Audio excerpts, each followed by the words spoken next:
Hey guys, I'm back, and I was going to do an update on my BT-7 build, and I apologize for not doing more of these. Let me apologize to Panzermeister and Cohen and Hamilker and now Jim Chandler. Jim, welcome to the group. I kind of worked on this on again, off again, so everybody's ranted and raved about the kit, and it is a really nice kit, but I've had a few minor issues with mine. Nothing that was not insurmountable, but I have had some problems. I was showing Carlos what I'd had so far. As we all know, the photo etch design in this kit is spectacular with the little assembly jig. You guys have seen that from Cohen, and I've showed it as well. But where I had some fit issues were the top plate of the hull aligning with the bottom hull didn't want to fit, so I filled this with Viejo putty and of course sanded it, and I had a little fit issue in the back here when once again the top hole fitting down to the bottom hole, and I used Viejo putty. By the way, I never used Viejo putty before, and gotta say I'm pretty happy with it. One of the things I really like about it is the little tiny applicator. It dries very quickly, but not so quick that you can't, certainly manipulate it before it's dried. So if anyone asks or you're curious about Viejo putty, I would certainly recommend it. So here's where we are. I'm done with, actually I'm pretty close. The last stages of the build are the turret. So I really only have steps 21, 22, 23, and 24 left. And I'm going to be doing the variant that has the radio antenna on it. And but I'm pretty happy with it. Apart from the few fit issues, I had some issues with the fenders getting to fit square as well. Of course, I have, I'm liberally apply Tamiya extra thin. Thank goodness you won't be able to see any of that once you paint it. But it's a nice kit. I can't help but think though this is an awfully large chassis for a quote-unquote light tank. I mean, this thing is approaching the size of a Panzer III. Probably not in weight, but it's a pretty darn big vehicle to be a Panzer or a light tank. Now, I had been working on the road wheels, so to kind of, I love to paint. So what I did is I had primed the road wheels in Viejo black primer, and then I sprayed them in the AK Interactive tire black color from the tires and wheels set. And then I had recently purchased this new ammo by MiG. AK makes something very similar to this. It's a Soviet camouflage range. And I was going to paint this in 4BO, but there's a color on here called 3BAU, and according to the description on the box, it's dark green paint used as a primer, protection from corrosion, and camouflage. Standard color used between 1935 and 39, though this color could be found on vehicles until 1942. So I have decided to paint my BT-7 in that 3BAU basic protector color is what they call it.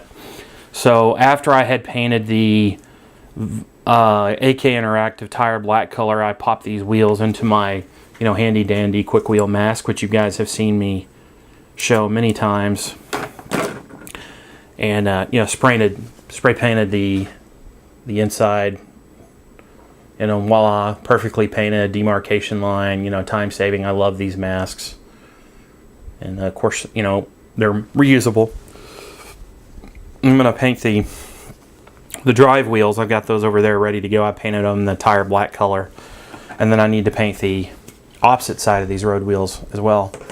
So in fact, I may do that on camera, but as you can see, it's coming along. I'm probably 80% done with the construction, the build.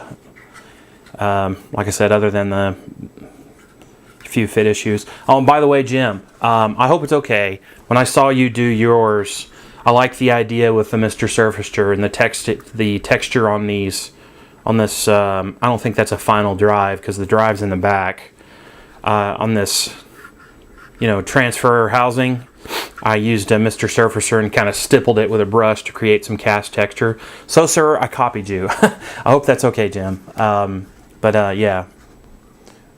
And I'm going to need to mask off these clear lenses with something before I begin painting the base coat and priming.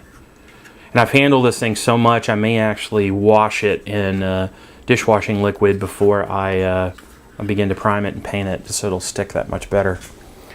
Anyways, I'm going to pause this just for a second, guys, and then I'll set up the paint and we'll do some spray work. Alright guys, I'm back. So, got my airbrush ready to go, my compressor set at 15 psi, and I'll be spraying these wheels. So what I'm going to do is I'm going to zoom in so you guys can see me work a little better. You guys can see that okay? So this is the it's the drive wheel. This thing doesn't have a drive sprocket per se.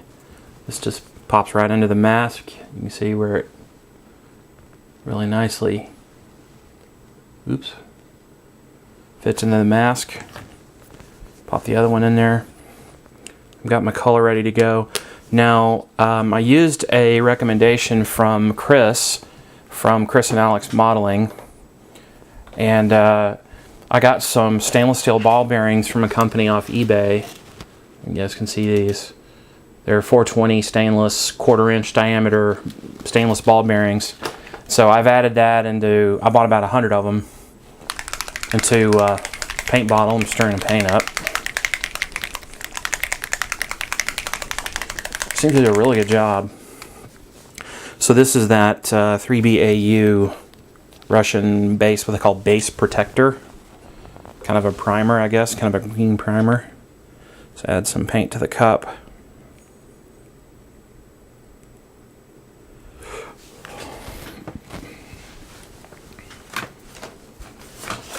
Make sure I'm spraying okay. Yep, looks good. And I need a Q-tip or cotton bud. It just cracks me up. Q-tip with some cleaner in case my needle clogs. And we just begin spraying.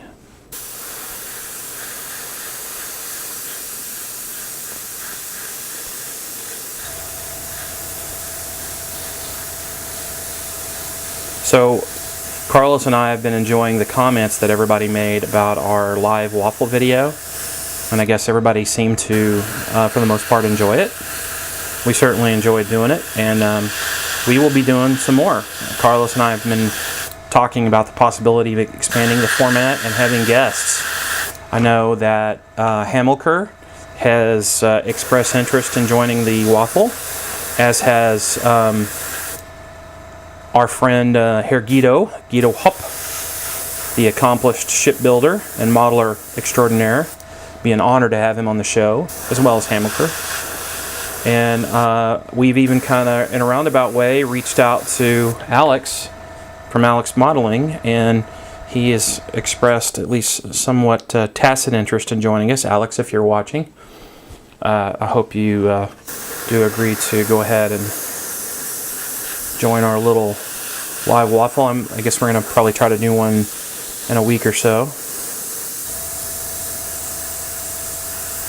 But we certainly enjoyed it, and you guys seem to like it if you put up with our rambling.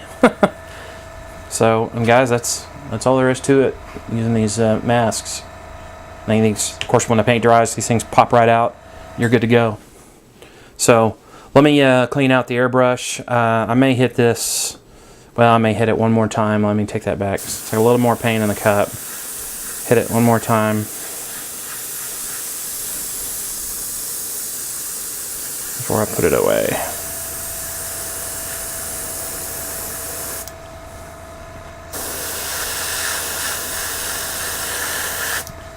Alright, that looks good. So I'm going to go ahead and pause it one more time. Alright guys, I wanted to show you one other thing. This has to do with the driver's hatch. I'm not 100% certain, but I'm reasonably certain where my fit issue was, which caused the kind of a exponentially growing fit problem as you move down the vehicle where the top hull plate fit into the bottom hull plate.